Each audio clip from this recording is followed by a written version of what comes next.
Wawasfumu, nyamata ameneyu ndi wa ku Malawi. Nyamatayu waphedwa ku America ku Texas. Nyamatayu dzina lake ndi Martin Mbewe, amachokera ku Malawi ku Nkhala Bay. Nyamatayu anapita ku America ndi cholinga choti akayese mwayi.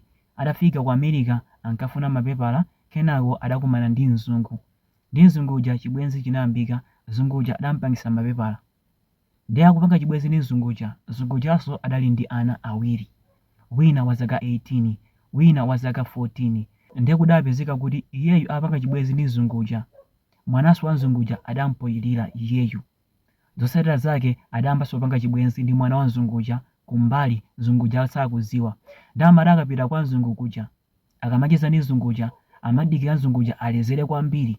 Akalezera ndikugona, iye uja amapita ku lumu kwa mwana wa mzungu uja ndikumakamugona. Ndi zimene amapanga. Ndiwo wakhala apanga zimenezi kwa nthawi yayitali.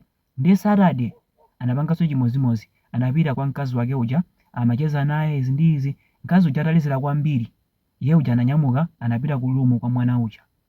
Zotsatira zake anayamba kudya beans za mwana uja. Atamaliza kudya beans zija, ku lumu kuja adayiwalako linyi, kaya idavuka kaya idagwa sitikudziwa. Zotsatira zake iyeyu ananyamuka kumapita. Mmawa kutacha Sunday, mayi ake a mwana uja anapita ku lumu kuja ndi cholinga choti akamuzunse azipita ku church. Chongofika ku lumu kuja adapezako linyi ya mamuna wawo, chibwenzi chawo. Kenako adayamba kumfunsa mwana uja, tandiuze linyi yafika bwanji kuno? Mwana uja amakanika kuyankha. Anauza mayi ake aja, linyi mwina munabwesa ndinu.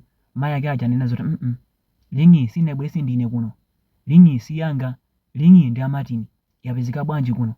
Mwana uja anali ndi nthumazi izi ndizi. Mayi ake aja anaziwa zakuti china chake sichili bwino.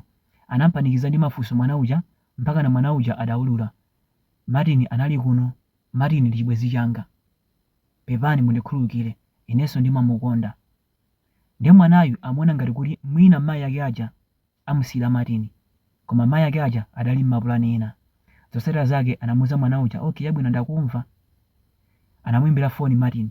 Martin chongobwera, mayiyu anatenga mfuti wamba umuombera Martin, amuombera zipolopolo zitatu, ndipo Martinyo adafera pompo. Mayiyu panopa wamangidwa. Ndiye ndabwera ndi nkhani imeneyi ndi cholinga choti anthu ena ake mutengere phunziro. Akuluakulu, kumakhala osamala mu china chilichonse chimene mukupanga.